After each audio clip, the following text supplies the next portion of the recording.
I'm just so happy my father had a chance to see his kids before he passed. I just want to say thank you. When her father fell ill, the American Red Cross was able to help get Veronica's brother home from the Navy to speak to his father one last time. It's thanks to your donations that we can connect military families when they need it most. Please donate today at redcross.org.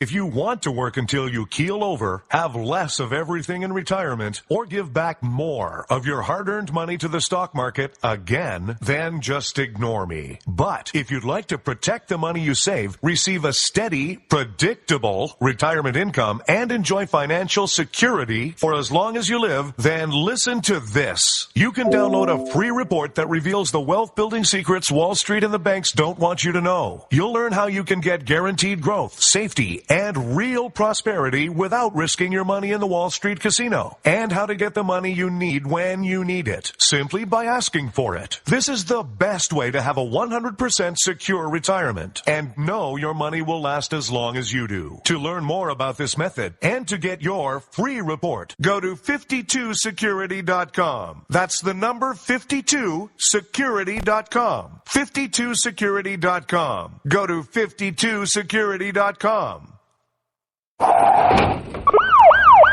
Hurt or injured in a car accident? It can be hard to take the proper legal action after a car accident, but waiting can cost you more. The law requires car accident victims to assert claims promptly. You could lose out by simply waiting.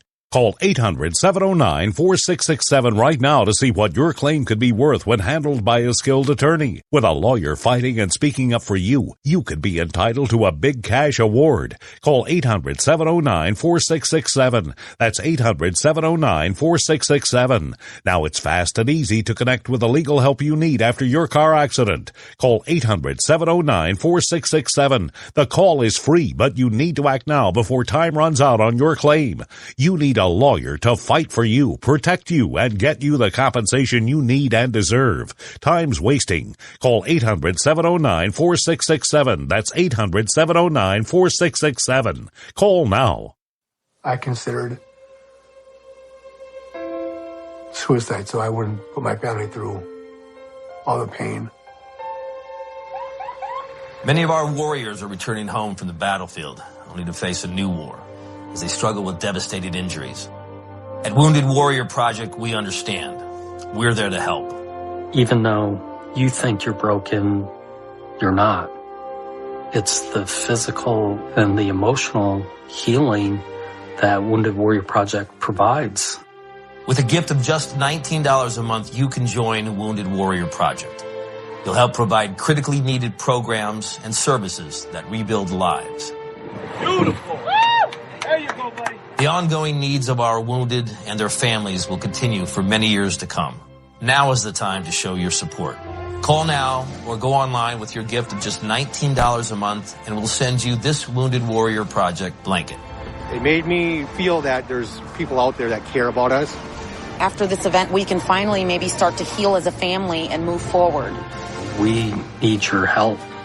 The families are hurting. For many of our wounded heroes, the greatest casualty is being forgotten. That's why your gift of just $19 a month is so important. Please, call or go online right now. The following letters were written by our troops. My dear fellow Americans, I truly appreciate your support. I was starting to wonder if people had forgotten about us over here. But then one of my buddies showed me this website, and now as tears are streaming down my face, I can see for sure that you haven't. Private Emily B., U.S. Army. It's so heartwarming to see the American people not letting the men and women of the armed forces be forgotten. Your letters make a group of grown men, battle-hardened and gruff, act like a bunch of kids around a Christmas tree. Thanks. Staff Sergeant Matthew H., U.S. Army. Your support may be the most important thing our troops can carry with them. But don't take our word for it. Take theirs. To show your support, visit americasupportsyou.mil. Brought to you by the U.S. Department of Defense and the Ad Council. Millions of Americans every day are shedding unwanted pounds by taking tested and proven Ultra Lipo Stick. Carbohydrates are bad. Our carbo-fighting antioxidant is good. Just listen to these satisfied customers. My name is Gail, and I lost like 20 pounds on Ultra Lipo Stick. My name is Jared, and I lost 46 pounds using Ultra Lipo Stick. My name is Zach, and I actually gained weight. This stuff sucks! Ultra Lipo Stick is safe and easy to inject. Just 3 doses 4 times a day discreetly underneath your fingernail. Listen to this. I used Ultra Lipo Stick and suffered from side effects like uncontrollable greasy discharge. Ultra Lipo Stick, it turned the armpits of all of my shirts orange. This stuff is crap. Try it today and see some real results. Ultra Lipo Stick. Not available in stores. Results may vary. Zinc Media. Feel the power of knowledge.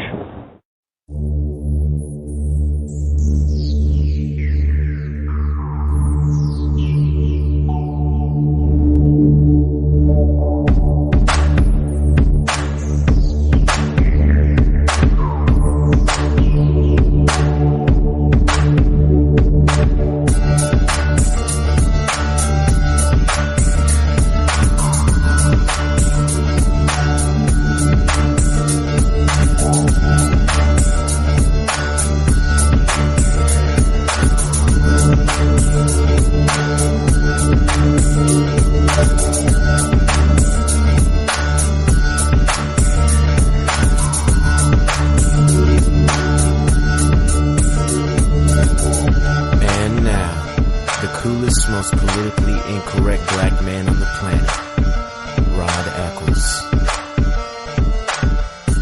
Well, hello, my fellow Americans and my fellow liberty lovers all across the globe. Yes, indeed, it is I, your lovable host, L. Rod, coming to you live from my bunkerized home studio somewhere within the great granite state of New Hampshire, where the state motto is still live free or die. It is not big government or bust. And I know because I checked again today, it is Monday, July the 6th in the year of our Lord 2015, which means that we are starting a new week and really starting off strong on this new week, going... Well, because, it's a weekend after July 4th. I mean, I'm sure many of you had a wonderful weekend celebration. Just like, you probably listened to all the different, or watched all the different firecrackers. The fireworks going boom, boom, boom in the sky. There are certain places that didn't necessarily enjoy all the boom, boom, boom and crack, crack, crack of gunpowder, but nonetheless, Chicago seemed to celebrate in their own way. The gun-free zone of Chicago suffered 9 deaths and some 49 or 50 people injured from gunfire over the weekend. And we're not talking, white cops shooting black kids either this time. We're talking just criminals with guns out there shooting. And the people of Chicago are getting a little fed up. In fact, some people are starting to say, well, now we think it's time for, private citizens to be able to carry, to protect themselves. Because let's face it, when you got 9 people dead in a weekend from gunfire, that the cops can't protect you.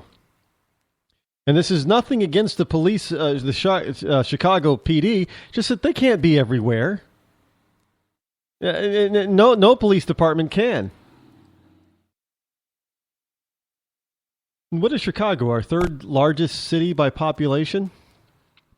I mean, they obviously can't be everywhere. So, but I think the Chicago PD is kind of lamenting that this sort of thing is happening under, and look, it's under a Democratic. I'm sure somehow Republicans are going to get blamed for this. Now, Republicans don't run the city of Chicago. It's Democrats, Rahm Emanuel. But I'm sure that they will find some way to blame. Hey, see all those deaths over there in Chicago? That's because you Republicans don't want gun control. Well, we have gun control in Chicago, like we did in Washington, D.C. for a time. And evidently that's not working. But because Republicans don't want to jump on board and damage a person's right to bear arms, I'm going to get to the Clinton stuff. Got some Clinton stuff here, but I got to tell you, this whole notion about the Constitution not saying or not meaning what it says, but saying something. You got people out there who are maybe they're not doing it on purpose, taking the founders out of context, but they're doing this over and over. They're doing it more often now. And I'm noticing this on social media, especially on Facebook and Google circles, Google Plus, that they're posting these memes. And you know what? The other big thing is that I'm finding is that they're posting fake memes. They're posting memes saying, well, this founding father said this. And the truth is that founding father never said anything close to what the meme says. But there's another meme going around out there that that has that's from Abraham Lincoln, and it says, well, obviously, the Abraham Lincoln meme is basically saying, obviously, anything that you find on the internet is absolutely true, especially if it's on Facebook. Abraham Lincoln. Well. I have seen memes like that from Abraham Lincoln talking about modern day society and the internet and such, and people commenting on it. Well, Abraham Lincoln was smart. Abraham Lincoln knew what he was talking about. Now, granted, there are some people who are being a little facetious, but there are other people who are totally dead serious about their praise for Abraham Lincoln in stating such a fact about the positivity, if you will, about social media. I kid, you can throw anything up there and you will get a good number of people who will actually believe it's true. Now, obviously, there's no way in hell Abraham Lincoln could have ever said in any kind of quote that would refer to the internet or Facebook or any other social media. Nothing like it was even close to existing back then. He wouldn't have had any idea of such a thing. But here we have a bunch of people, and they're leftist idiots. Well, and it's, I really find it all goes back. It goes back to the time that I was sitting in a theater, one of those second run theaters where you go to the movie. I think it was like $1.50 for a ticket then. To see Starship Troopers, the first one. And sitting there waiting, you had the trivia that came on the screen, and sitting there waiting for the movie to come on, and there's a trivia, and then there you had some information about Susan B. Anthony. And that 11 or 12-year-old girl sitting in the row, I think she was down the same row or at least just only one row back down from me, and looking at her dad and saying, "Dad, I know who that is.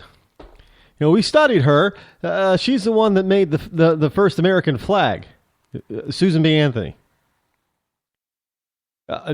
I know she was getting Susan B. Anthony mixed up with Betsy Ross, who's the one who's credited for making the first American flag. But you think she would have known better, or they would have taught her better about who Susan B. Anthony was, because Susan B. Anthony would have been the antithesis of Betsy Ross. Now, Betsy Ross was, the typical housewife, stay-at-home mom, You know, she didn't have an outside job, who dutifully was sewing. She knew how to sew, so she dutifully sewed the American flag for a bunch of men to go waving around as they went and played with their guns. That was Betsy Ross. Betsy Ross wasn't a real woman. No, because she stayed at home and she did the bidding of men. Susan B. Anthony, now there was a woman. This is what the left is trying to teach. So you think they would have made sure that this little girl would have known who Susan B. Anthony was. No, Susan B. Anthony wouldn't have had time and wouldn't have lowered herself to the fact of stitching up an American flag for a bunch of rabble-rousing rebel men. Absolutely not. You know, she was more interested in going out there and advancing, women's rights.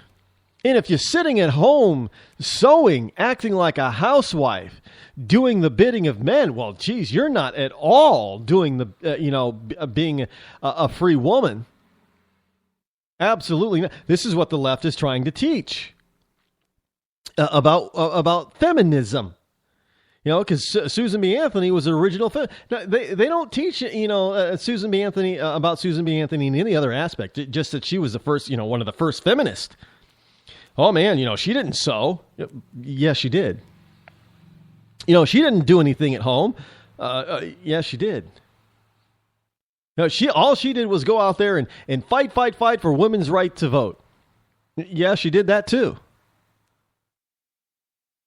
But she was still a woman. But we're not supposed to, the left doesn't want you to know that part. So this little girl had that mixed up. Oh, no. Without Susan B. Anthony, you wouldn't be able to have Hillary Clinton right now. That's she was absolutely the first powerful, feminist. So how this little girl got it mixed up is beyond me, other than the fact that when you're sending your kids to public school, that even the liberals cannot teach the kids properly to get their liberal icons right. And that's... it's amazing. So, and I bring all this up because, here we are on the 4th of July and we have people out there. I've also got a story about a guy who thinks that the American Revolution, 1776, George Washington, Founding Fathers, all that kind of thing, thinks that the Revolutionary War was a mistake. Yeah, I kid you not. So we have all this other wonderful stuff. But I wanted to take the time to really, because as many of you know, I was Thursday. I was down in the southern tier of New York, in Horseheads, New York, which is just west of Elmira, New York, which is about an hour or so west. Horseheads is just east of Elmira, New York, which is about an hour west of Binghamton, New York, down South 81 on the Pennsylvania-New York border. So if you go directly west from Binghamton on the highway over there, then you eventually end up in Horseheads.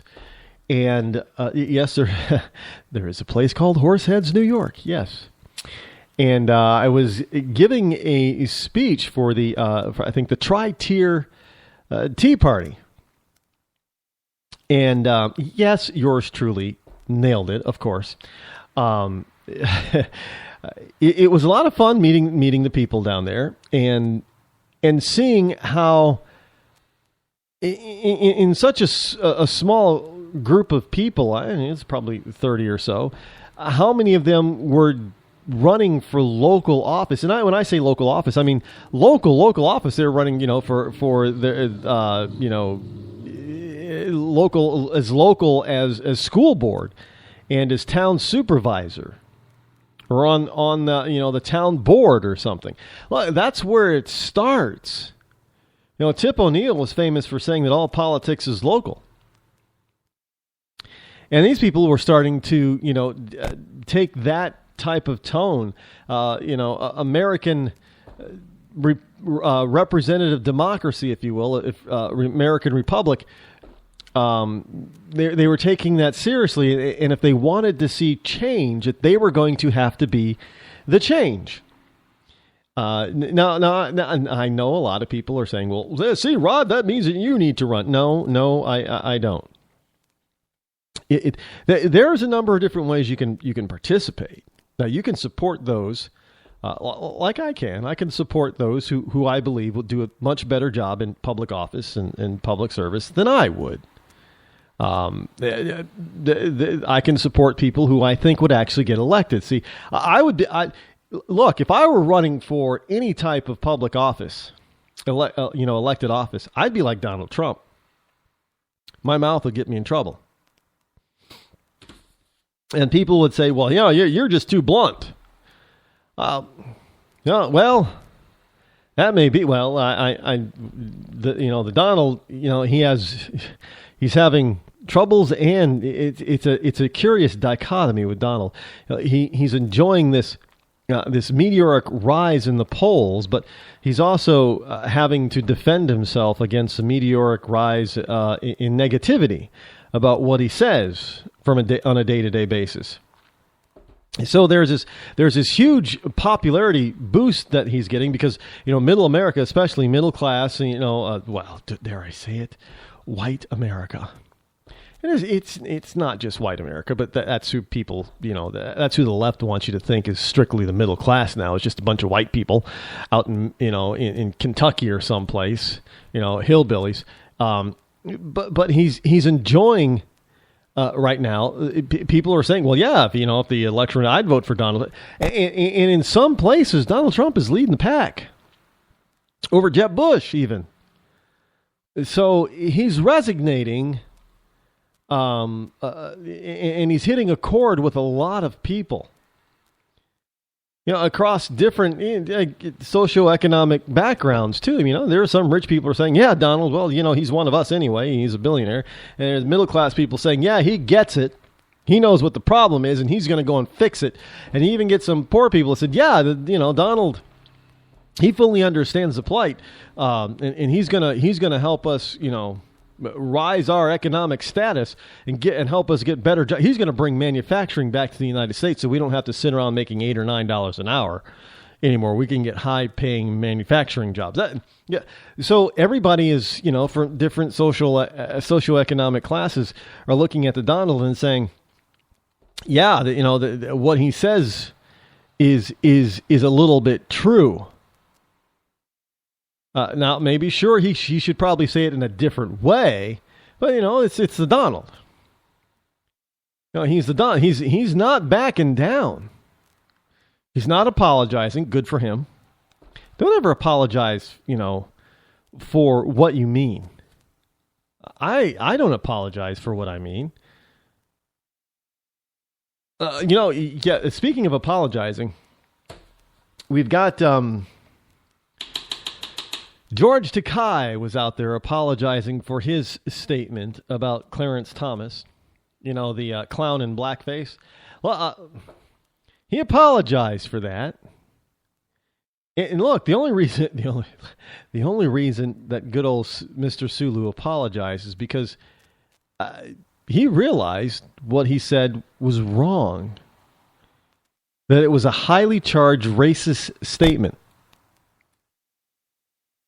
No, it was. I'm sorry, it was, and there was a backlash against Mr. Sulu that you just didn't see it reported in the media, but it was, it was all over social media.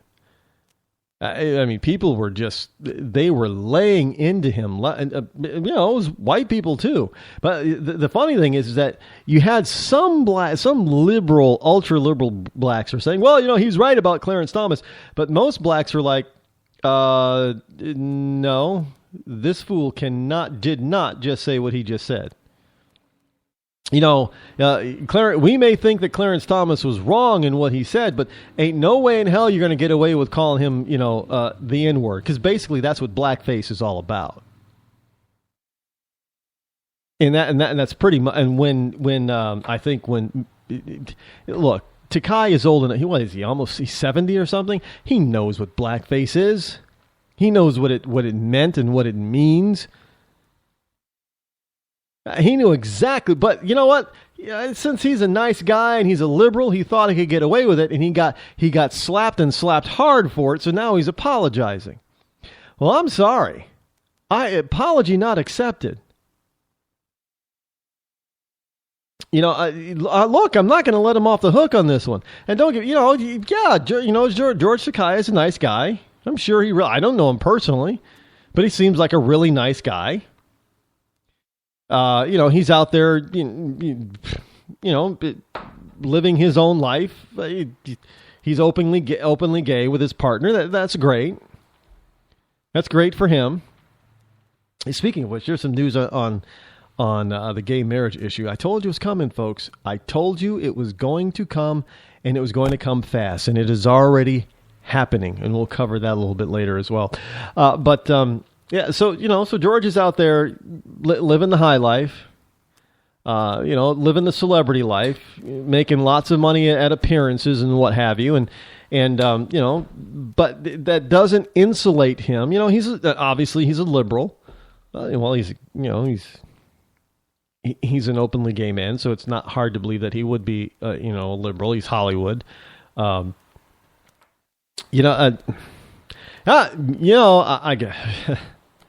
gotta tell you, I like he's got one of those deep voices that just makes you listen to him. But other than that, I'm not letting, I don't forgive him for what he says. I don't accept his apology. And I don't accept his apology because he knew what it meant to begin with, and yet he still said it. And the only reason why he's apologizing is because there are a number of people, even on the left, who are saying, George, that was just wrong. But you don't have the lamestream media laying into them, and you got some ultra leftists who are thinking, because it's okay to say that about Clarence Thomas because Clarence Thomas is just sellout to blacks. He's a sellout. Sellouts ought to be put in blackface. Yeah. So no, I don't accept your apology, George. Sorry. No, I'm not sorry that I don't accept your apology. You said it knowing full well what it meant and what you were doing. I do not accept. You meant what you said, and you said what you meant. I believe that. There's no apology for saying what you mean and believe. It's not a true heartfelt apology. Oh, I'm so sorry I offended you, even though I did mean it. No. And I know George Takei is not from the South. Hillary Clinton, by the way, while I was not here in New Hampshire, she was in New Hampshire over the 4th of July weekend. And she was evidently marching in a parade up north of where the Bunker Eyes home studio is, in a little town called Gorham, I guess. And she was walking down the street, shaking hands, with support. I don't know how. Well, I wouldn't bother shaking her hand or any of them's hands anyway. But it'd be kind of, because if I shook her hand, I'd be asking her some serious. I wouldn't be letting God be asking some serious questions. Not that she would answer them anyway, but. People that could ask her questions or should be asking her questions weren't allowed to do so because they were corralled by a rope. That's right. Hillary Clinton was corralling her press corps behind a rope, literally. Now, if that were a Republican, can you imagine the outcry that would have come out of that? You can't limit the press like that. You can't hold them back. You're treating them like cattle. But here it is, Hillary, who doesn't want to be asked the real question, I guess. I don't know. Is keeping the reporters all corralled up with a rope. Yeah. You can't make this stuff up. Hi, I'm George Foreman. Do you have an idea for a new product or invention? People ask me all the time, George, how do I get my idea in front of companies? How do I get a patent? What do I do next? I'll tell you like I'll tell them all. Call my friends at InventHelp. Call InventHelp today for free information. InventHelp can submit your invention to companies who are interested in receiving new ideas. Call InventHelp today. To get your free inventor's information, call 1-800-352-1609. That's 1-800-352-1609. If you want to work until you keel over, have less of everything in retirement, or give back more of your hard-earned money to the stock market again, then just ignore me. But if you'd like to protect the money you save, receive a steady, predictable retirement income, and enjoy financial security for as long as you live, then listen to this. You can download a free report that reveals the wealth-building secrets Wall Street and the banks don't want you to know. You'll learn how you can get guaranteed growth, safety, and real prosperity without risking your money in the Wall Street casino, and how to get the money you need when you need it, simply by asking for it. This is the best way to have a 100% secure retirement, and know your money will last as long as you do. To learn more about this method, and to get your free report, go to 52security.com. That's the number 52security.com. 52security.com. Go to 52security.com. Hurt or injured in a car accident? It can be hard to take the proper legal action after a car accident, but waiting can cost you more. The law requires car accident victims to assert claims promptly. You could lose out by simply waiting. Call 800-709-4667 right now to see what your claim could be worth when handled by a skilled attorney. With a lawyer fighting and speaking up for you, you could be entitled to a big cash award. Call 800-709-4667. That's 800-709-4667. Now it's fast and easy to connect with the legal help you need after your car accident. Call 800-709-4667. The call is free, but you need to act now before time runs out on your claim. You need a lawyer to fight for you, protect you, and get you the compensation you need and deserve. Time's wasting. Call 800-709-4667. That's 800-709-4667. Call now. I considered suicide so I wouldn't put my family through all the pain.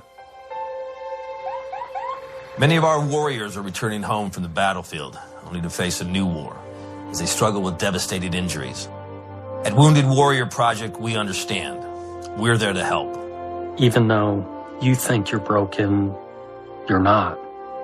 It's the physical and the emotional healing that Wounded Warrior Project provides. With a gift of just $19 a month, you can join Wounded Warrior Project. You'll help provide critically needed programs and services that rebuild lives. Beautiful. There you go, buddy. The ongoing needs of our wounded and their families will continue for many years to come. Now is the time to show your support. Call now or go online with your gift of just $19 a month, and we'll send you this Wounded Warrior Project blanket.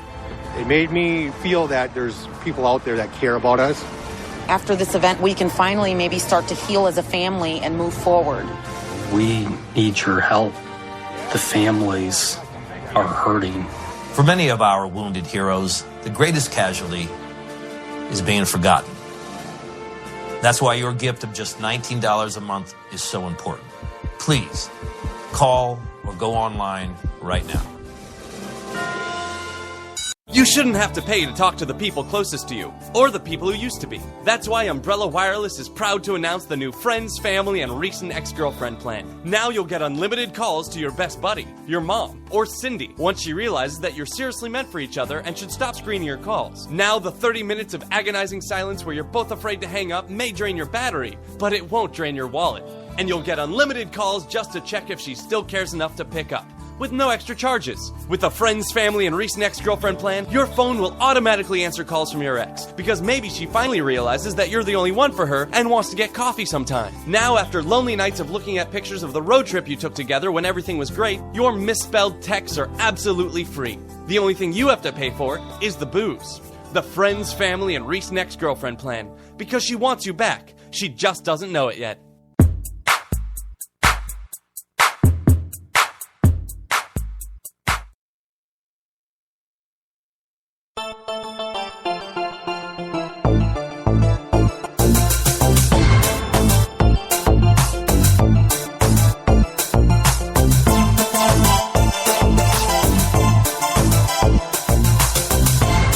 You're listening to The Rod Eccles Show.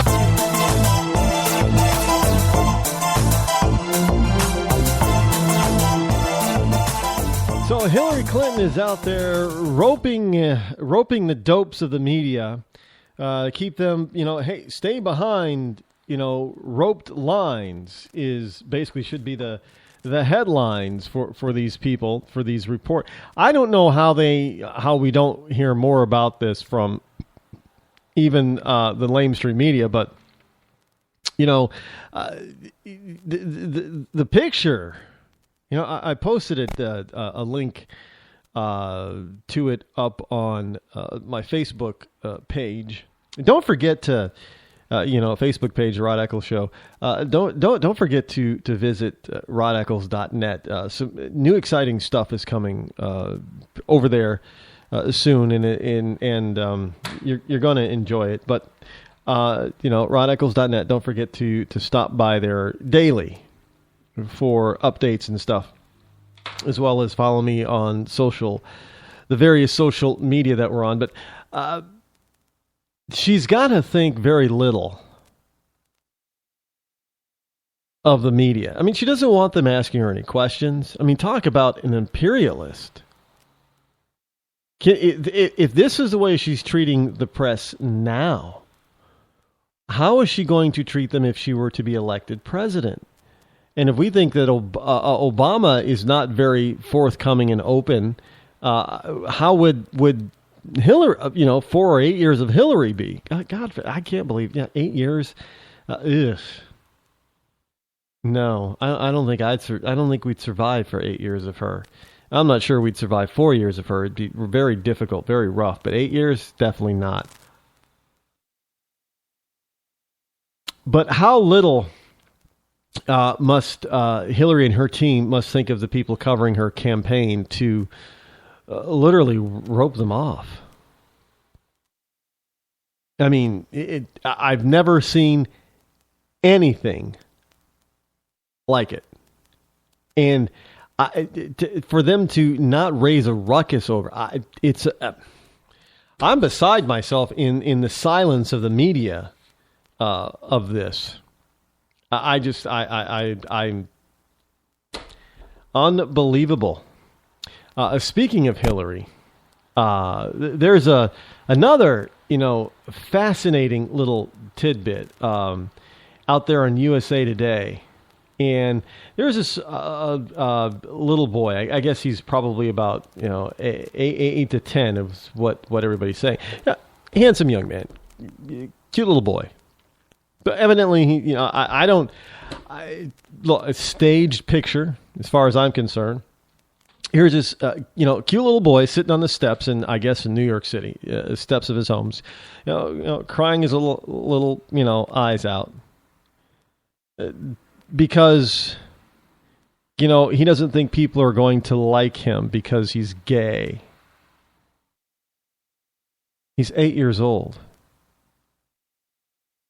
And you're going to tell me that somebody just happened to walk by and see this cute little 8-year-old boy sitting on his stoop, front door steps in New York somewhere, Brooklyn or something, and crying because he says he's a homosexual and he's afraid about what his future will be. And that people won't like him. And then of course, by magic, by quinkadink and magic, Hillary then jumps on and leaves a remark to encourage this little gay child, as they're labeling him, reassuring him it would be that he would have an amazing adulthood. and that this, and it's, well, I guess it's from the Humans of New York Facebook page. Here's a story. A tearful young man crying about the uncertainties of being gay has just gotten the ultimate affirmation by none other than Democratic presidential candidate Hillary Clinton. Now, the quote of the day, it says, "I'm homosexual and I'm afraid about what my future will be and that people won't like me." And that's the caption from this little boy. Now, this was widely distributed with the portrait of a teen sitting. It's not a teen. That's a teen. A kid looks like he's 8. Well, I guess he could be 13. Sitting on a stoop in a collared shirt and teal cardigan. The shot was taken by Brandon Stanton for Humans of New York, his popular and prolific photo series known to illustrate microcosms of emotion in America's most populous cities. Now, among the photos, more than 500,000 Facebook likes and 50,000 shares in the Humans of New York Facebook page, a nameless youth had at least one big name fan. On July 3rd, Clinton commented, "Prediction from a grown-up" is the comment. "Your future is going to be amazing. You will surprise yourself with what you're capable of and the incredible things you go on to do. Find the people who love and believe in you. There will be lots of them." Meaning that it must have been Hillary that left a comment. Now, I love how they say it's a teen. We don't know who the kid is, but it's supposed to be a teen. He doesn't even look 13. Sorry. I don't know. He looks 8. But then, what do I know? I don't know what kids, I can't predict kids' ages when I look at them anymore, because some of them they remain babies even when they're 16. But it is what it is. But if you believe that this wasn't a setup, I'm not buying that it's not a setup. It's not staged. Now, I know there are people out there saying, "How could you say the young man's not set up right?" Well, it was staged. And if it's of a 13-year-old, okay, maybe there's a slight, but in this day and age, he shouldn't have any concern over it. I mean, there's legalized gay marriage. Everybody loves gays now, right? Except for the Westboro Baptist Church. So he's got no worries. Unless, of course, you're talking about ISIL, Islam, period. Well, he might be worried about keeping his head. But other than that, no, he should be fine. He'll find himself, if he's really gay, he'll find himself a nice, equally good-looking young man, when he's old enough. And they'll settle down and get married, and hey, they'll find a way to have 2.3 kids. Well, I think it's more like 1.5 kids now, but they'll find a way to to become the new nuclear family. They'll have a cat and a couple of dogs and a kid, and they'll live happily ever after.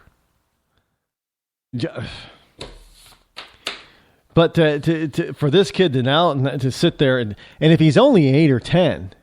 How does he even know that he's gay? There's not, physically speaking, there's nothing working on him yet. I know some people are thinking, "I can't believe you just said that, Rod," but let's be real. How does he, I don't, I can just see it now, an 8-year-old, well, I don't get aroused when I see a girl. Well, you don't get aroused when you see a boy. It's not working yet. Now, I'm just saying, you don't know what you are, who you are, or what's in the world, what's around the world. The only thing you know is your video games and your in your own household and your classroom. That's it. You don't know anything about anything else because you're just too young. You're too young to know. And even if you're 13, I mean, good grief. Let's face it. Teenage boys that just hit puberty, they're nothing but a body full of hormones. A dog rubs their ankle the wrong way and they get excited about it. Let's be honest about it. It's the truth. I was a teenage boy once. I know how quick it was to get excited about just about anything, visually. I mean, it happens. It's just the way it is. It's nature. You can't fight it. So, if it's if he's, he might be a little confused, but boys do crazy things, and they always have. But to take some of that craziness and then to transfer it and say, well, geez, just because we did this kind of craziness, I must be gay. No, that's ludicrous. You go streaking down the street one night.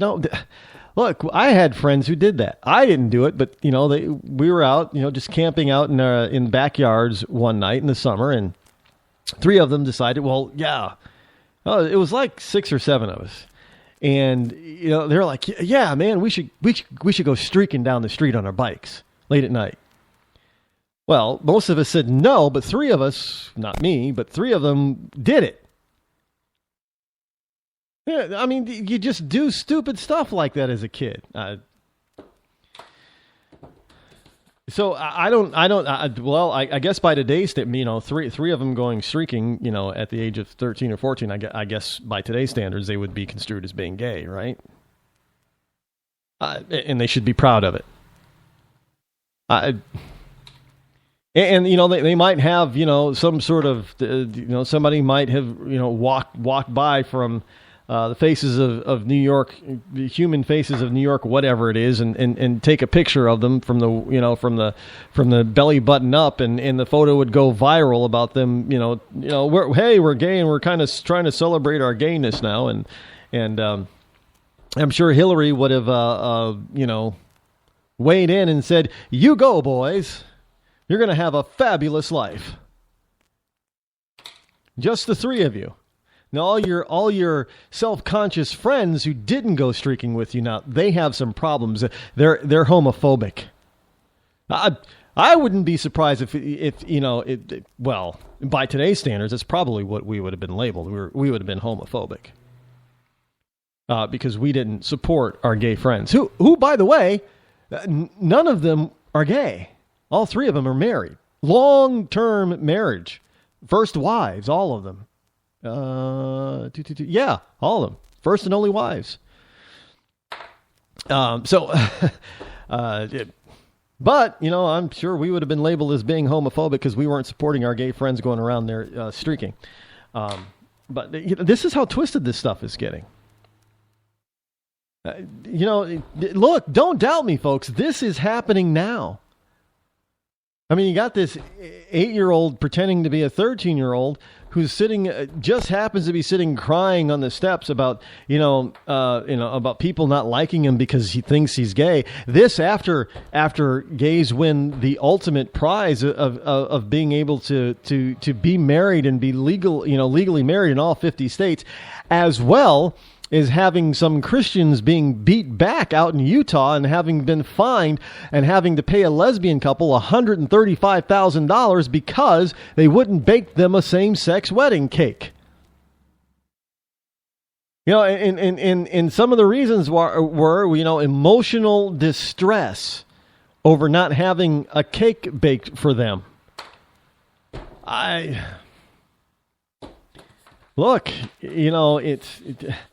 It kind of goes against this whole live free or die and July 4th independence type of thing. You don't have your freedom anymore. I told you people that elections have consequences, and now you're starting to look. Even some liberals are starting to say, "Hold on, wait a minute. Too much is too much." I mean, you got some liberals out there who like things like the Dukes of Hazzard and the Confederate battle flag, and now there's all of a sudden you can't get it, you can't fly it, you can't, you're considered a racist if you own it, you show it, or you fly it, you do whatever. If you have something with it on it, now you got somebody out there who owns it. One of the General Lees is going to paint over it on the roof, and liberals, even some liberals, are saying, "What the hell? You know, we're not racist or homophobic. Why are we being targeted now? Well, look, I told you, you can't. One of these days that the societal police, if you will, were going to come down and do things that even you would not like. And all you liberals kept telling me, "No, Rod, we're enlightened. We're not going to have anything that's going to, possibly be not politically correct." Well, there you go. Now you got it. And you're politically incorrect if you want to have the Confederate battle flag. And even though you get gay marriage, you're still, homophobic. Yeah. And now you got somebody down, people wanting to try to sue Christians and clergy to force churches to hold, gay weddings. And where does it end? Where do you draw the line? Where do you draw the line? Well, now I did this experiment. I was in a now I'm not going to say where, because I don't want people to go and bombard these people. But I posted on a gay page, said, "Yep, NAMBLA is now screaming for their rights," and you would not believe how many gays jumped on me for that. Well, we're not for NAMBLA and MAMBLA and all that, North American Man-Boy Love Association, just for those of you who don't know. They didn't like it. And I'm like, well, now, hey, you got gay marriage. All they're asking for is equal rights. That's not equal rights. Well, yeah, it is. It's amazing how all of a sudden, now that they're mainstream, and basically, that's what's happened to the LGBT community. They're no longer alternative. They're mainstream. They've gotten what they've wanted all along. They wanted to be considered normal. So now they're normal. They've been normalized. They're mainstream. And so now you have these true alternative lifestyles out there that want to be recognized, and the LGBT community is saying, hold on, no way. Well, you're just acting, you're being, pedophilophobic, I guess? Is that going to be the word, pedophilophobic?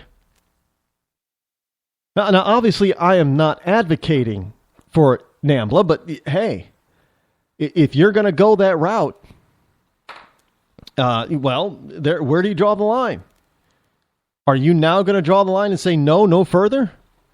Well, who are you to do that? LGBT. Who are you? Are polygamists going to be okay now? Group marriages. 5 people marrying each other. How about I love this one. Hey, can somebody marry their dog? Well, I was told, dogs aren't legal humans, and I said, yes, they are. But, animals have had advocates. You can leave your estate to an animal. Millions of dollars to an animal. They can have an advocate who then protects their rights. A human advocate who protects their rights. It doesn't have to be the pet owner. In fact, you're not even an owner anymore. You're a pet parent now. So, if I guess, if you want to marry your dog, maybe you wouldn't be a pet parent. You'd be a pet husband or a pet wife, I guess. But are we going to allow that to happen? Well, why not? You gotta look when you see. This is the one thing that I do not believe that the LGBT community was actually seriously ready for. They were not ready to be normalized. They were not ready to be considered part of and construed as being part of the mainstream, as being part of the normal. They like to think that they're an alternative lifestyle, but no. They aren't anymore. Because now you can be legally married in all 50 states. You're recognized by the government. You can openly serve in the United States military, and you can travel in 21 different countries that recognize your marriage if you're married to the same-sex partner. You are now normal. You're not fringe. You're not alternative. You're now normal. And that, you people were not ready for this. You thought you were. Yeah, we're going to get married and everything is going to be hunky-dory. Now you're construed to be normal, and you don't know what to do with it. And you don't know what to do with it because now there are these other alternative lifestyles out there that are now starting to come forth and clamor for their supposed civil rights. And you're already standing up and saying, no. Well, you're no longer the alternative lifestyle. You're normal now. You got what you wanted. Welcome to normal. Welcome to being hated by the fringe. As being whatever phobic. Homophobic is going to go away now because you're normal. You're not going to. Depending on the state, you're going to be like this Christian baker, and you're not going to be able to refuse service to a gay couple. So you're normal. Welcome to normal. So this this little boy and sitting on a stoop in New York City has absolutely nothing to worry about. Well, he's normal. He's normal. It's just, he's straight or gay. He's normal. He'll be just fine. He's going to, and hey, Hillary said it, prediction from a grown-up, you're going to have an amazing life. Normal. Well,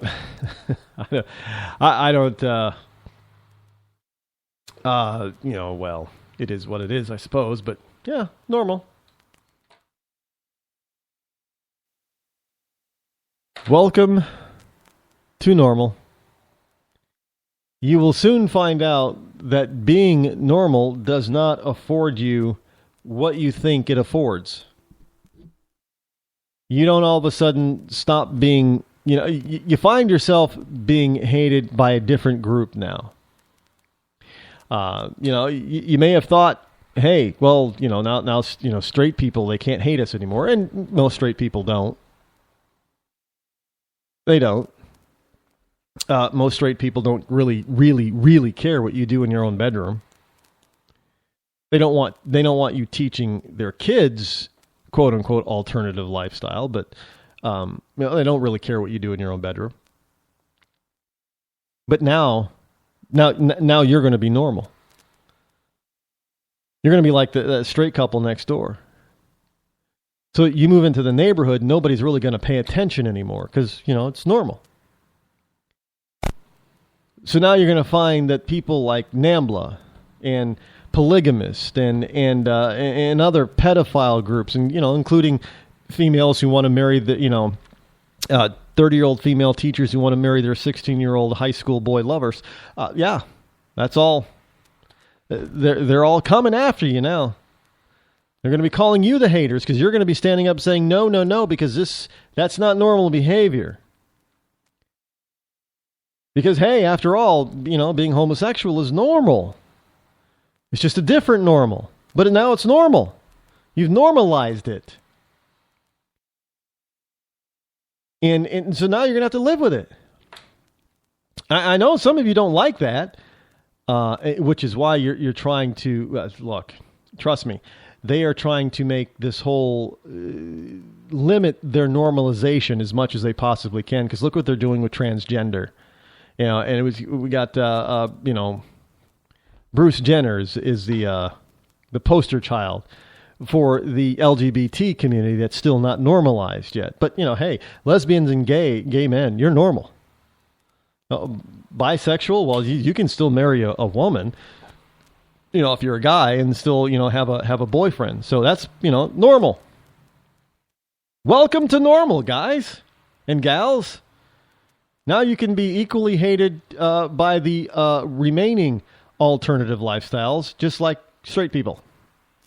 Hope you like normal.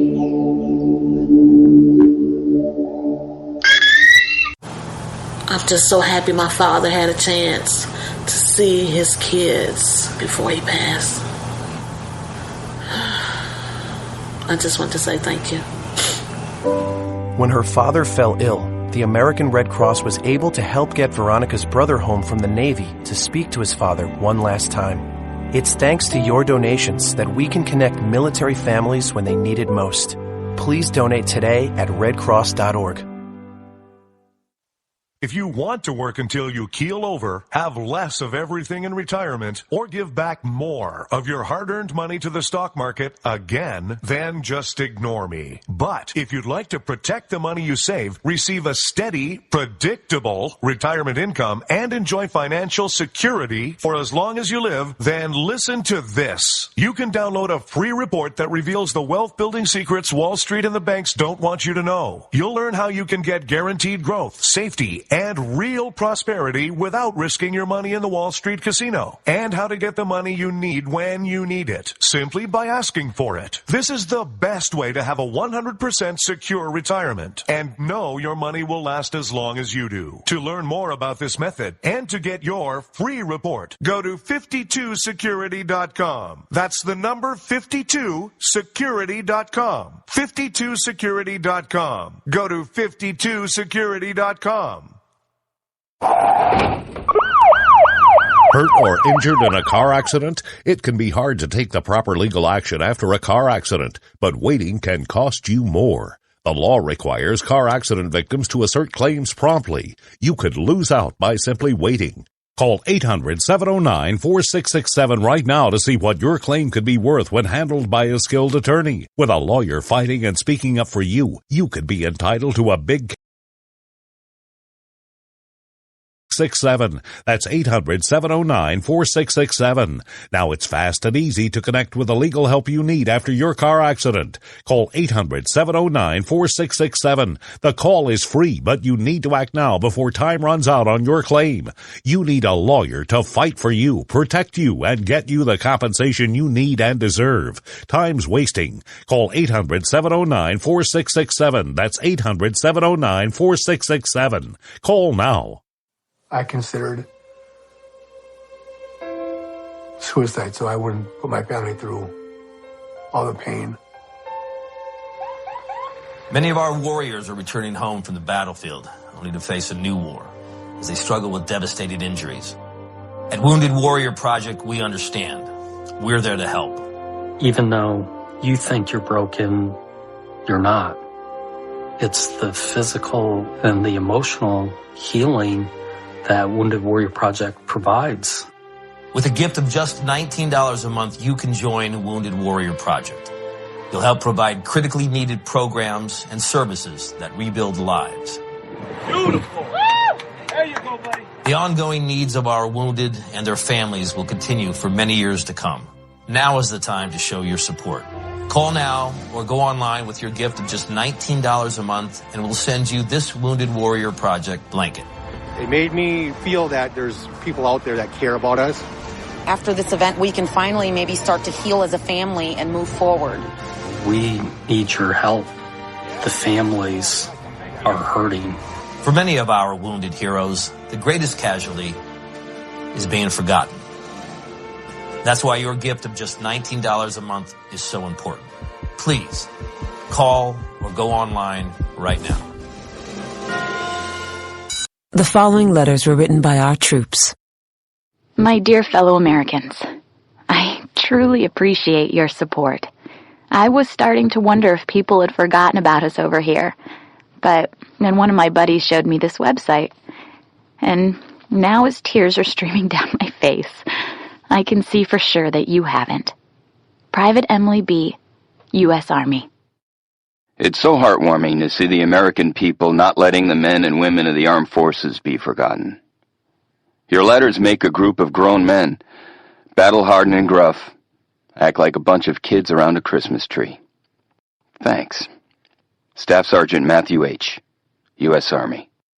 Your support may be the most important thing our troops can carry with them. But don't take our word for it. Take theirs. To show your support, visit americasupportsyou.mil. Brought to you by the U.S. Department of Defense and the Ad Council. Millions of Americans every day are shedding unwanted pounds by taking tested and proven Ultra Lipo Stick. Carbohydrates are bad. Our carbo-fighting antioxidant is good. Just listen to these satisfied customers. My name is Gail, and I lost like 20 pounds on Ultra Lipo Stick. My name is Jared, and I lost 46 pounds using Ultra Lipo Stick. My name is Zach, and I actually gained weight. This stuff sucks! Ultra Lipo Stick is safe and easy to inject. Just 3 doses 4 times a day, discreetly underneath your fingernail. Listen to this. I used Ultra Lipo Stick and suffered from side effects like uncontrollable greasy discharge. Ultra Lipo Stick, it turned the armpits of all of my shirts orange. This stuff is crap. Try it today and see some real results. Ultra Lipo Stick. Not available in stores. Results may vary. Zinc Media. Feel the power of knowledge.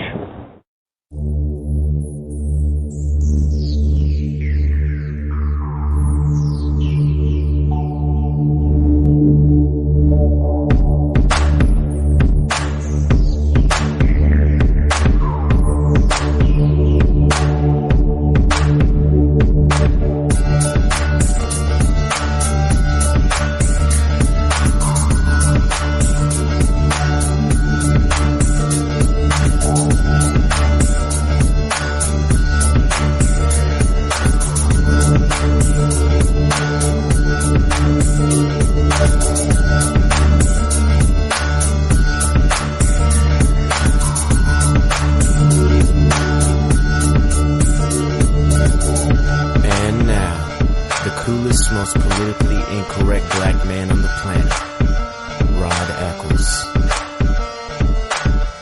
You know what they say, normal is as normal does. So, gays should be happy that they're now construed as being mainstream and normal. You're no longer alternative. Just saying. Good evening, my fellow Americans. It is I, your lovable host, L. Rod, coming to you live from my bunkerized home studio somewhere within the great granite state of New Hampshire, where the state motto is still live free or die. It is not big government or bust. It is Monday, July the 6th in the year of our Lord 2015, representing the beginning or the first full week of the month of July, which is a full summer month. Here in this 2015 summer month. The number that you can call, by the way, is toll-free, 603-835-3224. Again, that's 603-835-3224. I really would, it's been a while since I've actually taken a call, so I do want to hear what people have to say about the stuff that I'm talking about. Over the weekend, I had to... After my speech, I had to take a trip back to my hometown to visit my parents because my father was had to go back into the hospital. Now, at this particular point, my sister, had decided that this is Dad. You're in and out of the hospital. This is ridiculous. We've got to figure out what is going on and get it under control. So we decided. He finally capitulated and said, I'll go over wherever you want me to go. So we did not take him to the VA hospital this time. We took him to a different hospital where he got proper care, finally. They started to really monitor him and started to get certain things under control. So they could absolutely, give him the right types of medications and the right doses.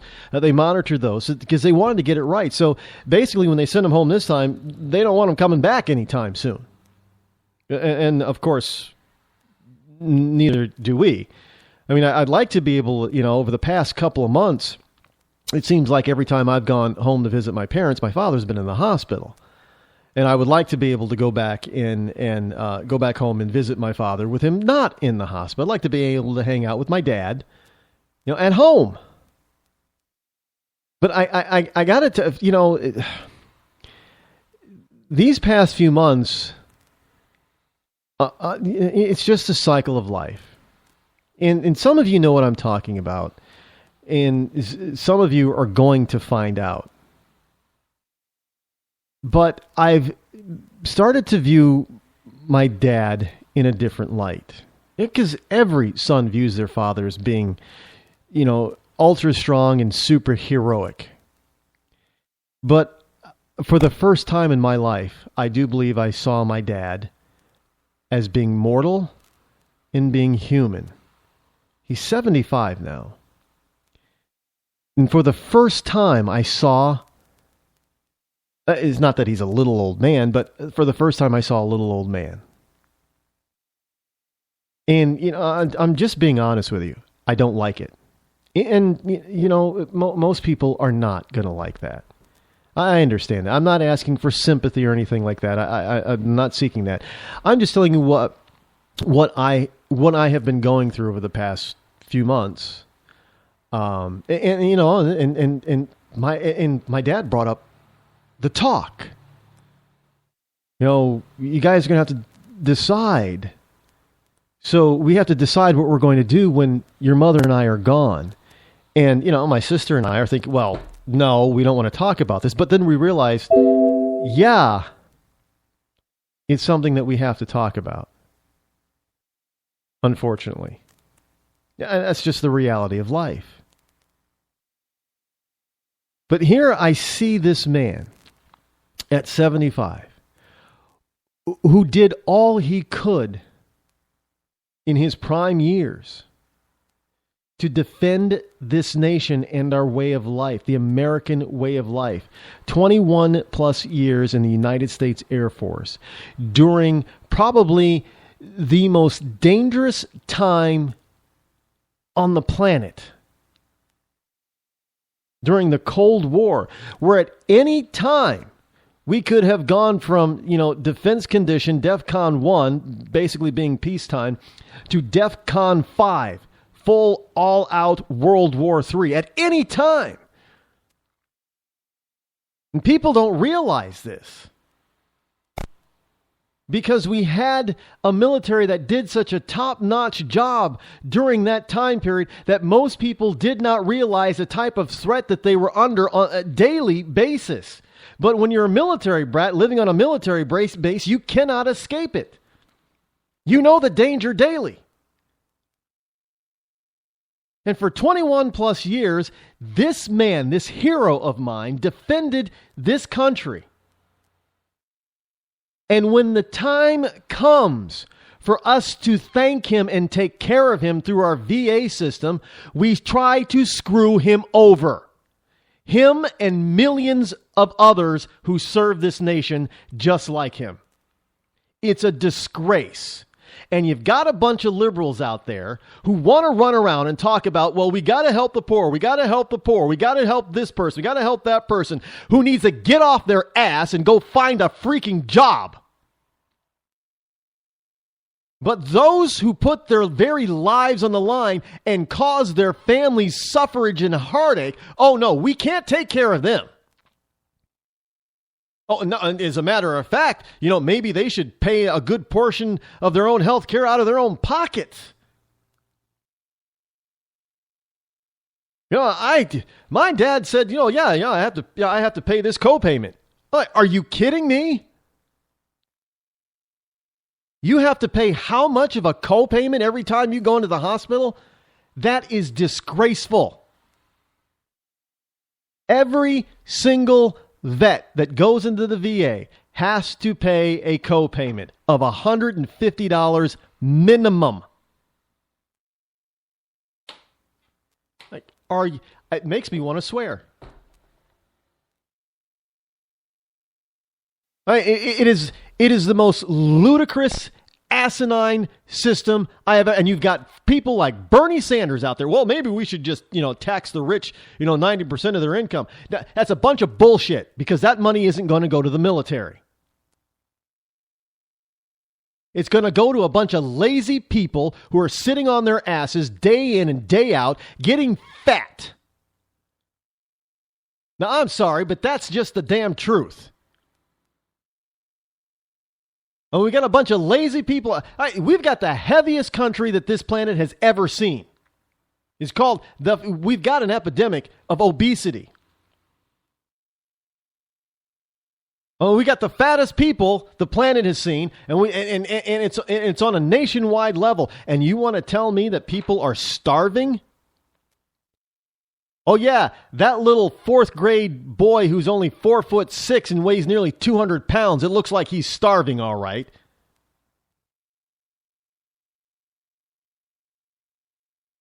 I tell you what, those who really deserve help, deserve a hand up, I have no problem with helping them. But let me tell you something. I am not going to look at anybody else who sits on public welfare for more than 6 months with any type of empathy or sympathy, not when a vet can't even get the proper care that they earned and deserve. Not going to happen. You can call me whatever you want to call me, but here's the deal. They need to get off their ass and find a job, any job, even if it is working at McDonald's. I don't care.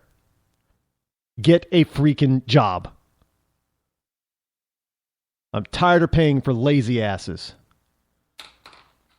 And I'm tired of you liberals out there telling me that, I don't really care. No, I tell you what, if you're going to prove to me that you care, how about you take care of the vets? Because they just protected your asses all this time so you can be a total dipshit right now.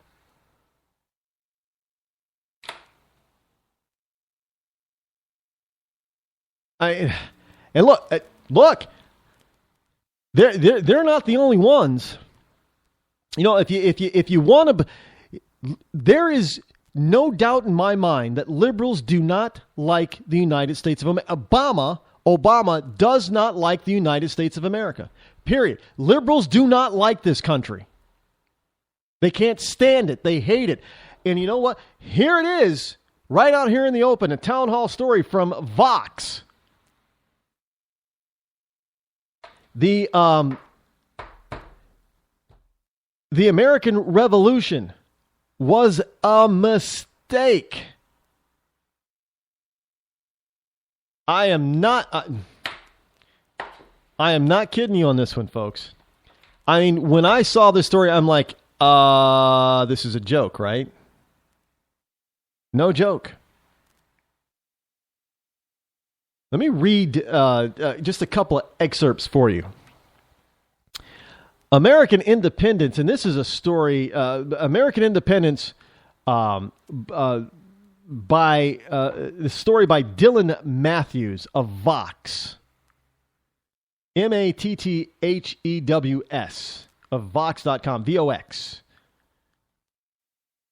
And he seems to be lamenting our independence.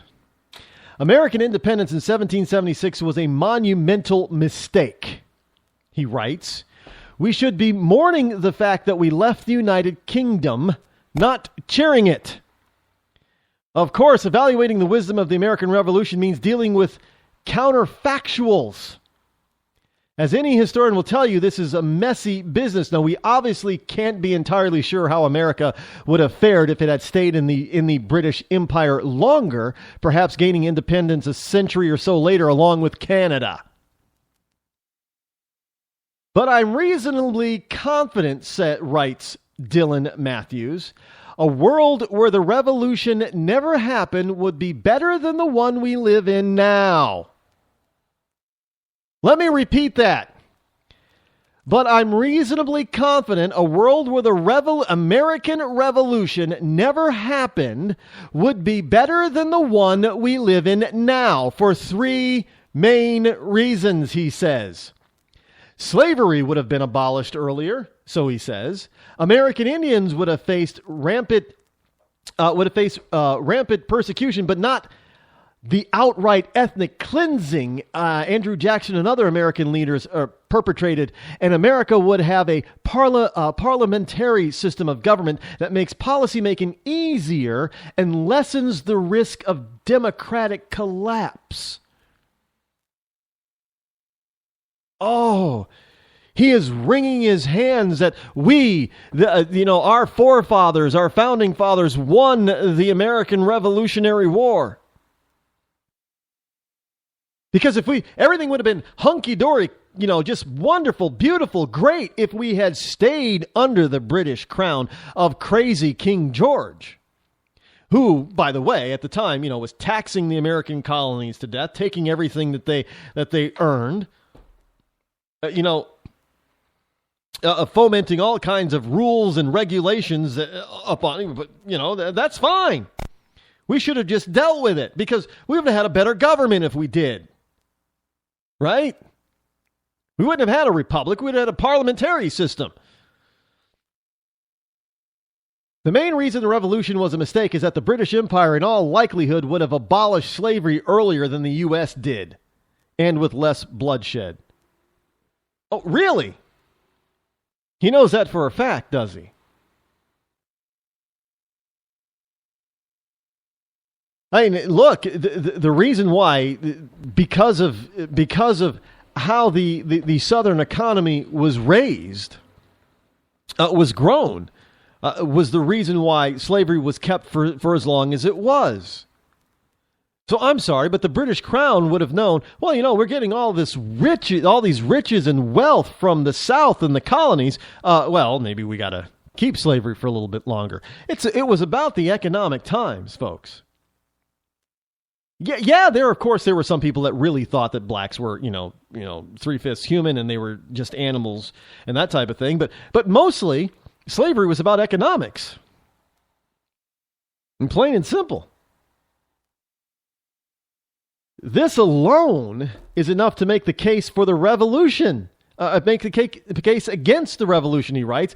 Decades less slavery, I don't know how he figures that, is a massive humanitarian gain that almost certainly dominates whatever gains came to the colonists from independence.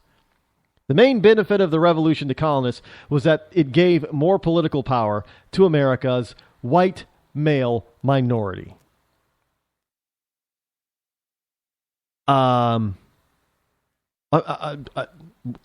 White Americans were in the minority back then? In the colonies? They were the minority. I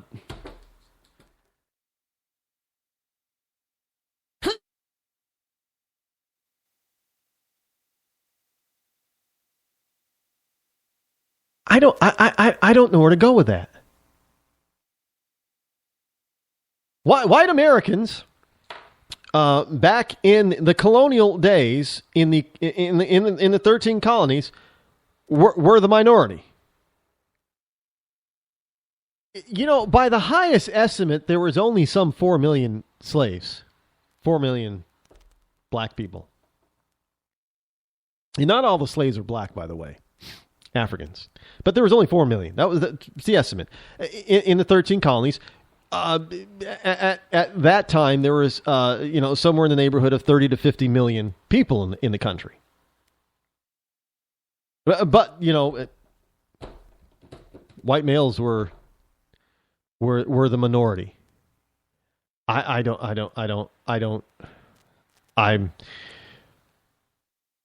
Where do we find these people? I'm just trying to figure out where we find them. I don't know where they,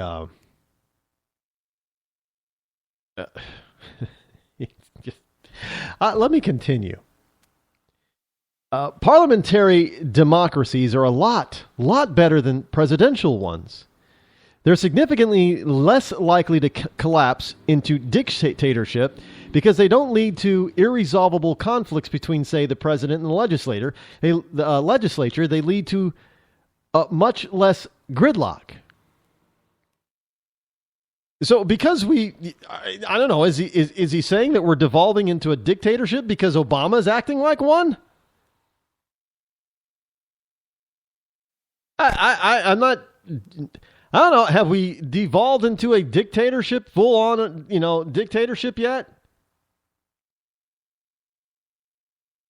I know look, I know that there are people like to try to portray that because of, Obama and all his, edicts via, executive orders and such. But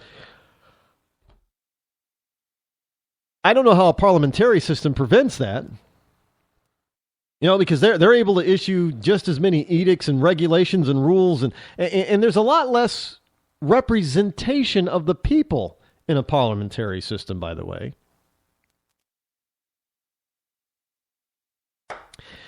In the U.S., he says, activists wanting to put a price on carbon emissions spent years trying to put together a coalition to make it happen, mobilizing sympathetic business and philanthropists and attempting to make bipartisan coalition. And they still failed to pass cap and trade after millions of dollars in man hours. In the UK, the Conservative government decided it wanted a carbon tax. So there was a carbon tax, just like that. Yeah, and that's what we should get. Even though we now know that this is, this carbon taxing garbageola is a big, huge scam. Look, if you want to make it, so he's making the case because it's easier to pass laws under a parliamentary system that screw the people. Oh, that's the type of system we should have. You can't make this garbage up, folks. You just can't make it up. And people will say, well, geez, man, you sound angry all the time. No. That the interesting thing is that liberals have been winning, over the past 5 or 6 years, they've been winning a good amount of victories. That back in the 80s and 90s, they would not have won. But they've won a lot. And they seem angrier and unhappier than before they were making getting all those wins. They get gay marriage legalized, and they're not happy about it. Geez, why aren't you happy? Well, because nobody likes gays. Well, and so now they want to try to dictate how you think about gay people, because obviously, well now that we have the gay marriage, we're normal now, so you gotta treat us normally. They're not happy about the win. No, we have so much more work to do, says George Takei. They're not happy about their win. You can't make these people happy. We try and we try and we try and we try and we try. Well, we try to stop them, and when we fail and they get what they want, you think they'd be ecstatic, but no, they're even more angry than before. And now you've got some people who are lamenting the fact that we won the Revolutionary War and just decided to become our own country, a republic, instead of a crown, a monarchy turning into a parliamentary system. I mean, this is just it is beyond disbelief. And if you people think that, look, let me be very clear and very blunt. The whole point of this coming up election for 2016 is to totally and utterly destroy the left by voting them out as much as possible. They need to be totally decimated in political power, because these people will not stop until they get what they want, which is a socialistic, fascist, communist type of dictatorship type of a country where people do what they say that they have to do. Don't doubt me, folks. they may say, like this guy, that, Parliament, it'd be easier to make law. It'd be easier to make law that to subjugate you to the government and to the liberal mantra and liberal whims. If you think it's bad now, oh boy, you just wait. You give them a little bit more power and you'll see what bad really is. These people need to be defeated. Hi, I'm George Foreman. Do you have an idea for a new product or invention? People ask me all the time, George, how do I get my idea in front of companies? How do I get a patent? What do I do next? I'll tell you like I'll tell them all. Call my friends at InventHelp. Call InventHelp today for free information. InventHelp can submit your invention to companies who are interested in receiving new ideas. Call InventHelp today. To get your free inventor's information, call 1-800-352-1609. That's 1-800-352-1609. If you want to work until you keel over, have less of everything in retirement, or give back more of your hard-earned money to the stock market again, then just ignore me. But if you'd like to protect the money you save, receive a steady, predictable retirement income, and enjoy financial security for as long as you live, then listen to this. You can download a free report that reveals the wealth-building secrets Wall Street and the banks don't want you to know. You'll learn how you can get guaranteed growth, safety, and real prosperity without risking your money in the Wall Street casino, and how to get the money you need when you need it, simply by asking for it. This is the best way to have a 100% secure retirement and know your money will last as long as you do. To learn more about this method and to get your free report, go to 52security.com. That's the number 52security.com. 52security.com. Go to 52security.com. Hurt or injured in a car accident? It can be hard to take the proper legal action after a car accident, but waiting can cost you more. The law requires car accident victims to assert claims promptly. You could lose out by simply waiting. Call 800-709-4667 right now to see what your claim could be worth when handled by a skilled attorney. With a lawyer fighting and speaking up for you, you could be entitled to a big cash award. Call 800-709-4667. That's 800-709-4667. Now it's fast and easy to connect with the legal help you need after your car accident. Call 800-709-4667. The call is free, but you need to act now before time runs out on your claim. You need a lawyer to fight for you, protect you, and get you the compensation you need and deserve. Time's wasting. Call 800-709-4667. That's 800-709-4667. Call now. I considered suicide so I wouldn't put my family through all the pain. Many of our warriors are returning home from the battlefield, only to face a new war as they struggle with devastating injuries. At Wounded Warrior Project, we understand. We're there to help. Even though you think you're broken, you're not. It's the physical and the emotional healing that Wounded Warrior Project provides. With a gift of just $19 a month, you can join Wounded Warrior Project. You'll help provide critically needed programs and services that rebuild lives. Beautiful. There you go, buddy. The ongoing needs of our wounded and their families will continue for many years to come. Now is the time to show your support. Call now or go online with your gift of just $19 a month and we'll send you this Wounded Warrior Project blanket. It made me feel that there's people out there that care about us. After this event, we can finally maybe start to heal as a family and move forward. We need your help. The families are hurting. For many of our wounded heroes, the greatest casualty is being forgotten. That's why your gift of just $19 a month is so important. Please call or go online right now. You shouldn't have to pay to talk to the people closest to you, or the people who used to be. That's why Umbrella Wireless is proud to announce the new Friends, Family, and Recent Ex-Girlfriend plan. Now you'll get unlimited calls to your best buddy, your mom, or Cindy, once she realizes that you're seriously meant for each other and should stop screening your calls. Now the 30 minutes of agonizing silence where you're both afraid to hang up may drain your battery, but it won't drain your wallet. And you'll get unlimited calls just to check if she still cares enough to pick up.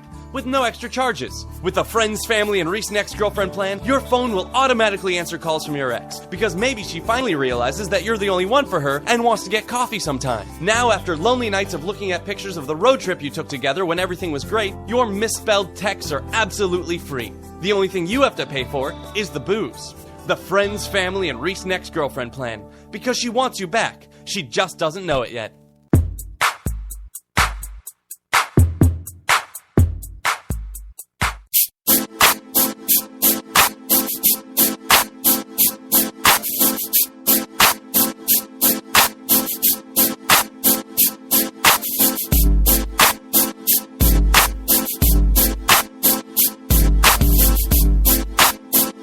You're listening to The Rod Eccles Show.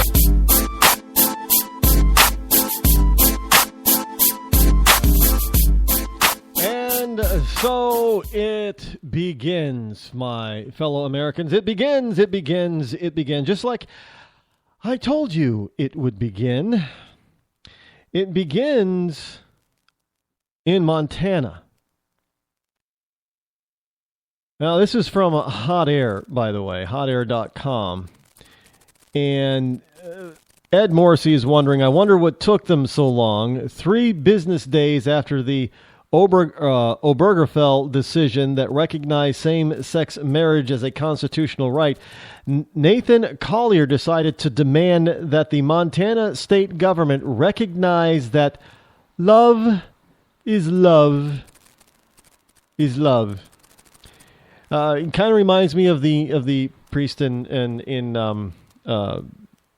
Princess Bride. Love, what is love? Love is love. And if they don't issue a marriage license to formally recognize his plural arrangement, Collier says he intends to sue. Now, this David Collier said Wednesday that he was inspired by last week's U.S. Supreme Court decision legalizing gay marriage to apply for a marriage license so that he can be legally married to his second quote-unquote wife. Now, Collier and his wives, Victoria and Christine, applied at the Yellowstone County Courthouse in Billings, Montana on Tuesday in an attempt to legitimize their polygamous marriage. Now, Montana, like all of the as do all the remaining 49 states, outlaw bigamy, holding multiple marriage licenses. But Collier said he plans to sue if the application is denied. He says it's about marriage equality. You can't have this, speaking marriage equality, without polygamy. Oh, hell, why stop at polygamy? Why not, why can't NAMBLA get what they want? Why can't, the funny thing is that Collier is a former Mormon. He was excommunicated by the Church of Christ of Latter-day Saints. They still do that kind of thing, I guess. Mormons excommunicate people. I don't know how that, you can't be a part of the church anymore. I don't know how that really is being accepting in Christ, but you can be tossed out of the church. Yeah. So this isn't a stunt for Collier. At least it's not just a stunt. He told the AP that he had been a Mormon until the church excommunicated him for polygamy, a policy on which the Latter-day Saints have taken a hard line for a very long time when they, pretty much in this country, they kind of, pioneered the practice. Collier married his legal wife back in 2000. And then committed and quote-unquote married his second wife back in 2007 in a religious ceremony.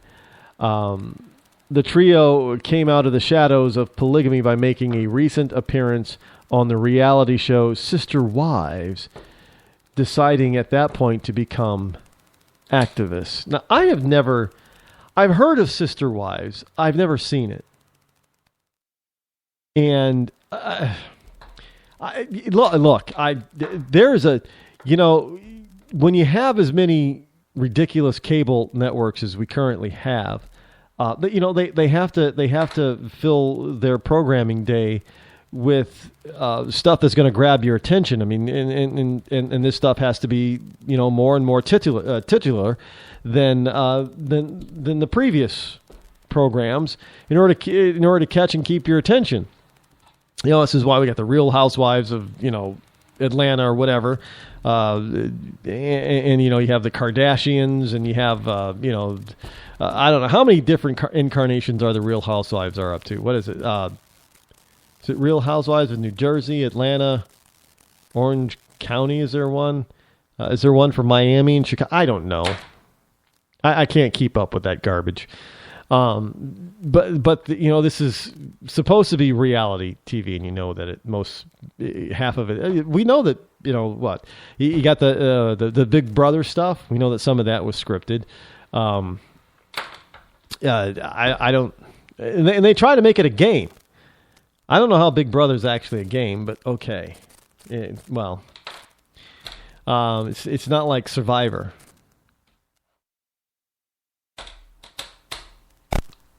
And then there's some old music celebrities like wasn't there one with who was the 80s a rapper icon music? I don't know. He had his own thing, and I think Tony Braxton have a reality show, and Whitney and Bobby had a reality show. I mean, we're reality showed to death. I mean, we got The Bachelor and The Bachelorette and The Biggest Loser and The Biggest Loserette and the biggest this, the biggest that, the smallest this, the smallest that, and this life and that life and the real life of this and the real life of that. Is there anything that's really purposefully scripted anymore? It's all semi-scripted, quasi-reality, overblown. You even got more. Does Maury Povich do anything but DNA testing now? I'm just asking because I don't know. I don't watch it, but it seems like whenever I do run across a movie, Maury Povich program, he's you are not the father. I thought he was. I know I slept with like 50 men, but I thought for sure he was the daddy. I knew he was the daddy. It looked just like him. I can't. I don't even know why people pay for cable because this is Now what is it? Verizon Fios is now coming out with, I don't know how it works. I haven't really looked at it, but I've seen the commercials that to some degree you get to pick the stations that you want. And now it's I don't know, starting at $75 or something it still seems to be pretty steep to me, but at least you get to pick, if you get 20, if you're going to have 20 channels, at least it'll be 20 channels that you're more likely than not to watch. So we'll see if that takes off, and I believe that would, and we'll see if other cable providers and satellite providers will catch on. I wonder how many of the cable networks would actually be able to survive, because nobody watches them as it is. Really, would people really have CNN if they weren't forced to have it in their package? Would people have MSNBC if they weren't forced to have it? Whatever happened to the free market? Just asking on that. I don't. If you have something that's worth it, people are going to watch it. And otherwise, why should you subsidize it? Look, Netflix has found this out, and now they have a lot of original program. I'm surprised at all the original program that Netflix has, and some of it is really, really popular and good. People are willing to pay for it. And HBO is another one. they're coming out with some real original content that's very good. And I guess Hulu has a little bit of original content that they're developing as well. And Amazon Prime Video, whatever it is. I'm a Prime member, so I guess I get the video. I've never watched anything on Amazon. I don't really know how that works. So, but you really don't need cable TV, and that's part of the problem, I guess, that Verizon is finding. And people have they like being able to pick and choose what they want to watch. So let's see how this experiment works. Good for them. We'll see how it works. But I don't get into all this reality programming stuff. And I know that there is some reality programming that I do watch. What is that? The fish tank thing. Sometimes I'll catch, and the Treehouse Master. Sometimes I'll catch that. Every once in a while, I'll catch the Kilchers on Last Alaska Frontier, whatever it is. The Kilcher clan. Again, I think they're nuts. I don't know who'd want to, live the way they live up there in Alaska, but evidently enough people do. So that type of stuff. Sometimes I'll watch, but I don't. I've never watched any of those Survivor things like Naked and Afraid or Naked and whatever. I'm still trying to get over the fact that Mad Men is done on AMC, but done forever. But it is what it is. And speaking of the icons, if you will, in TV land, we have some sad news to share with all of you, and that is that Bert of Burt's Bees has passed away at the age of 80. Bert Shavitz, co-founder and namesake of Burt's Bees, passed away. He's a namesake of the natural personal care company, Burt's Bees. He passed away at 80. He died of respiratory complications up in Maine and was surrounded by family and friends. He sold honey from a roadside stand, pulled over one day in '84 to pick up a hitchhiker, Roxanne Quimbley. The two hit it off, and Quimbley started making candles from Shavitz beeswax. Now, if you ever, I watched a good portion of that documentary on Bert, and he never really says anything bad about Roxanne, but you can see his facial and body language and expressions. He really didn't have anything nice to say about her either. But Bert went on to, he was the goodwill ambassador for the company, Burt's Bees, and they were sending him all over the place, all over the world. But he passed away at the age of 80, and he was kind of, he's kind of a hoarder. Well, at least that's what I got from the documentary about him. He has a brother, and he's totally different from his brother. But he lived his life the way he wanted to live his life. Good for him. But Bert will be missed. Gone at the age of 80. There was, in the wonderful land that is known as Chicago, over the weekend, the holiday weekend, they lost something like 9 people, and nearly 60 people were wounded by gunfire over the weekend. Now, this is a gun-free zone city run by none other than Rahm Emanuel, a wonderful Obama liberal. But you hear this type of story, and it's sad And what you're not hearing is that the public in Chicago is starting to shout that they want their gun rights back. They want to be able to protect themselves because obviously they had these massive amounts of shootings, and there was a 30% increase of police coverage on the streets over the weekend, and yet 9 people were killed and some 60 were wounded. Again, stuff that you can't make up.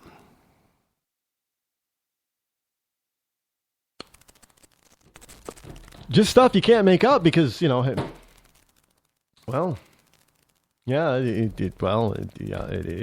is what it is, I suppose. But yeah,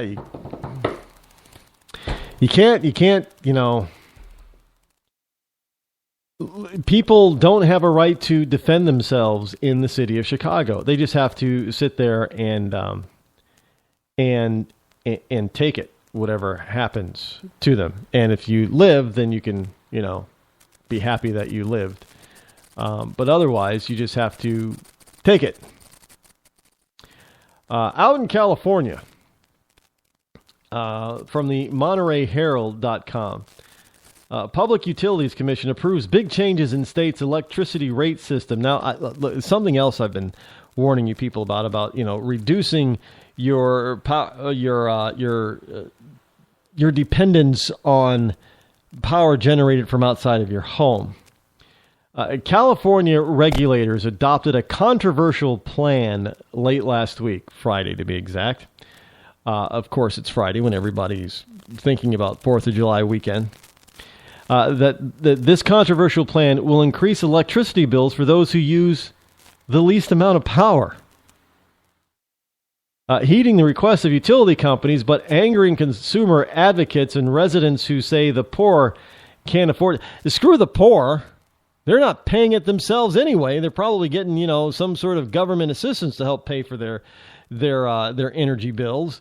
How about the poor middle class who don't qualify for this type of government assistance? Now, the new system, approved on a 5-0 vote by the Public Utilities Commission, has more modest impacts than earlier versions of the overhaul. It will raise rates for about 1/3 of ratepayers by about $5 a month. A smaller portion and less money than was initially expected. It also potentially reduces rates for the biggest electricity customers of PG&E, Southern California Edison, and San Diego Gas and Electric. Utility companies can submit rate proposals to the PUC based on the new system in September, and consumers could see changes in their bills as early as November. So if you use a little bit less electricity, well, your bill's going to go up. And, this is the same thing that's happening with, petrol, gasoline. Because cars are getting, so efficient, and people are not needing to purchase as much gas. Combine that with they're not making as many trips as they used to because gas is kind of expensive. You have a lot of states and the Fed talking about, well, maybe we need to raise the gas tax. Well, why? If it's to get people to drive less, they're already doing that. Or to use less gas, they're already doing that. Yeah, well, we're not getting as much revenue as we used to.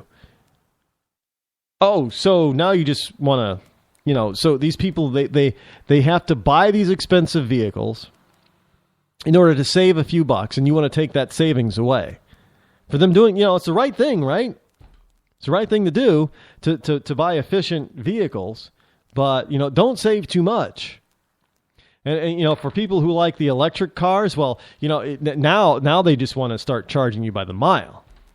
Hey, we're going to put these devices on your car. As if they can't just tell by the odometer, but they want to put these tracking devices on everybody's car so they can tell how many miles you're driving every year, so they can charge you by the mile. And this is it's insane. So when you use less, you have to pay more. Now, based on government regulation.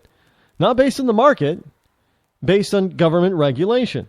If you use less energy, you're going to have to pay more for it. Well, because, look, government can't do with less money. Well, if they say, well, Rod, it's still, if it costs $10 to for every half mile of road, it's still going to cost $10 for every half mile of road, whether the gas is, $2 a gallon or $5 a gallon, right? Well, no, because how is it going to be the same if fewer people are driving over it? Aha.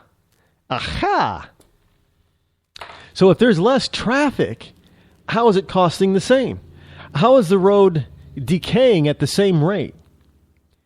So are you telling me that they're building in obsolescence based on time and not traffic? When we were used to be told, well, it was the traffic that did it. Traffic.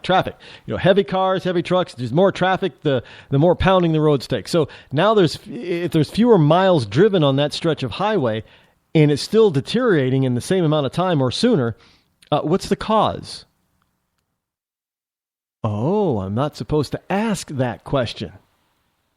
I see.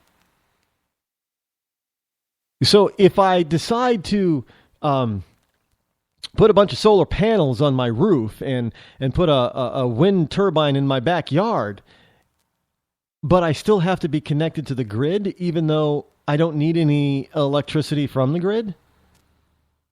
Well, yeah, but now I have to pay every month to be on the grid. Yeah, but I don't use the grid.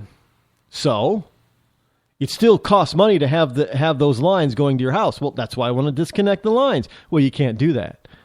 Well, why? Because the public utility needs to be able to pay for that line. Oh, so I have to pay for it whether I use it or not, is what you're saying. Well, yes, now you got it.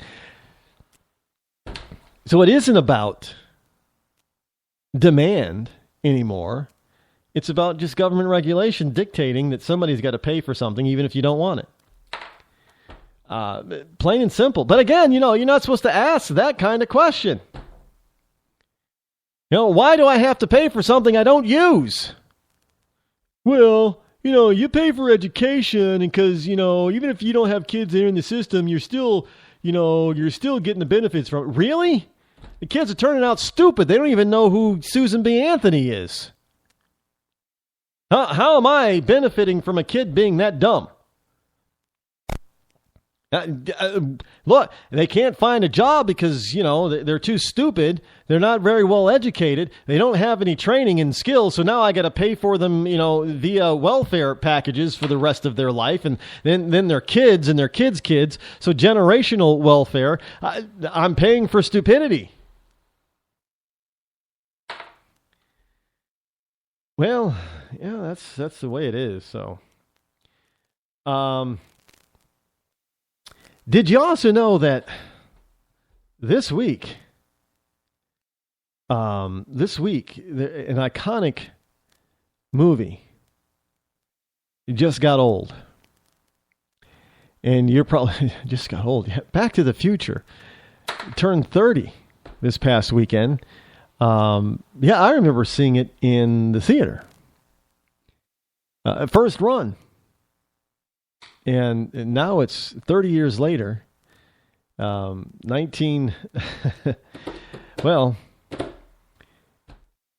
to the future. Although, I don't think it looks anything like, it was Hilldale did. But it is what it is, folks. We will be back tomorrow. That's what that sound means. Till then, I'm Rod Eccles. This has been the Rod Eccles Show. I'm out.